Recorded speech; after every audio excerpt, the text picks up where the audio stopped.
శ్రీమాత్రే నమః. శ్రీ లలితా సహస్రనామ స్తోత్రంలోని మొదటి శ్లోకానికి తెలుగులో వివరణ. శ్రీమాతా శ్రీ మహారాజ్ఞి శ్రీమత్ సింహాసనేశ్వరి చిదగ్నికుండ సంభూత దేవకార్య సముద్యత. శ్రీ అను శబ్దం సర్వ శుభముల స్వరూపం. సాహితీ సరస్వతి నుదుట కుంకుమ. సకల దోషములను హరించునది, సర్వ శ్రేయస్సులను ఇచ్చునది. వదంతి శం సుఖం శ్రేయ అని శృతివాక్కు. శకారం రకారం ఈకారములు కలిసి ఏర్పడిన అక్షర స్వరూపం శ్రీకారం. ఆనందవాచకం శకారం, తేజోవాచకం రకారం, జ్ఞానవాచకం ఈకారం. ఆనందమయుడు, తేజో సంపన్నుడు, సర్వవ్యాపకుడు, జ్ఞానస్వరూపుడు పరమాత్మ. పరమాత్మ స్వరూపమే శ్రీకారం. శ్రీ అన్నది మహాలక్ష్మి బీజం. భౌతిక సాంప్రదాయంలో గౌరవ వాచకం శ్రీ. ప్రణవ స్వరూపం. సృష్టిలో ప్రతి జీవి పలికే తొలి పలుకు అమ్మ. అమృతపు మాట. ఆనందంలోనూ ఆరాధనలోనూ ఆవేదనలోనూ మరపురాని మాట అమ్మ. అందుకే నమాతో పరం దైవం అన్నారు. తల్లి కన్నా మించిన దైవం లేదన్నారు పెద్దలు. తల్లి, తండ్రి, గురువు, దైవం అన్నది మన సాంప్రదాయం. ఒక్కొక్క జీవికి ఒక్కొక్క అమ్మ ఉండటం సహజం.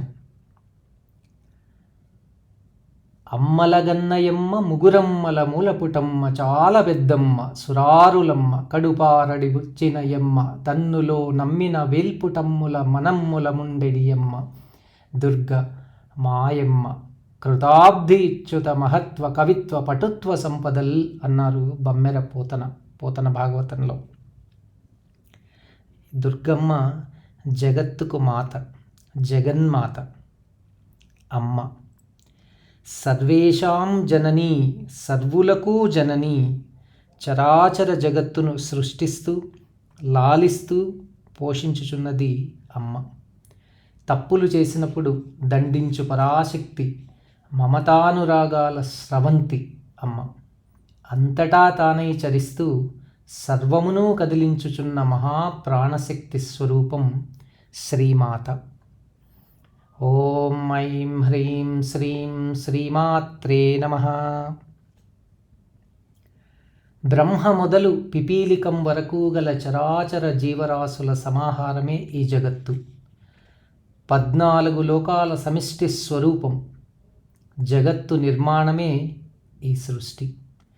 కార్యకారణములను అనుసంధించుటే సృష్టి నిర్మాణం. జీవుల పాప పుణ్య ఫలితములే వారి వారి వర్తమాన జన్మకు కారణం.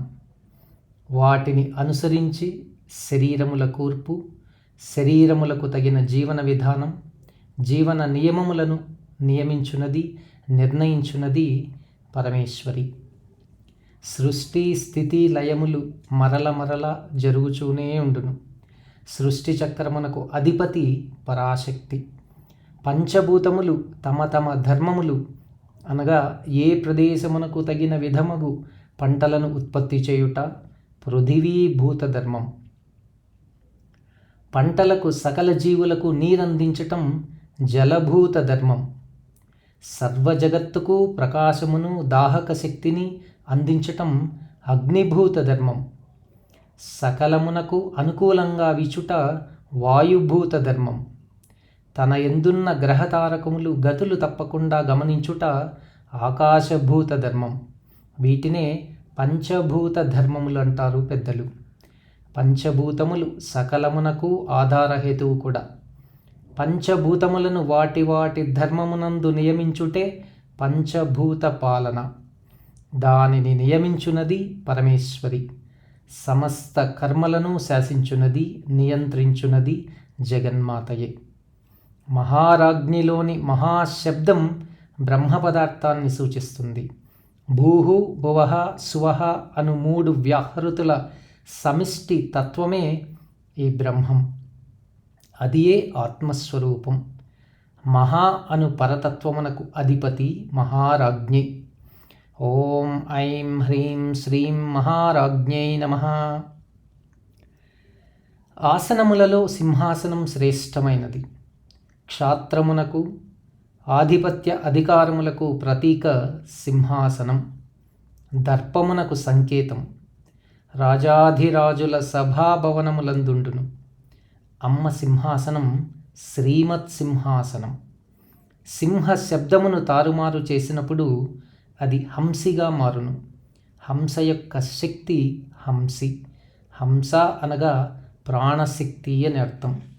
హంస హంసాయ విద్మహే పరమహంసాయ ధీమహి తన్నో హంస ప్రచోదయాత్. సర్వజగత్తునందు ప్రాణశక్తిగా అధివసించిన అమ్మ శ్రీమత్ సింహాసని.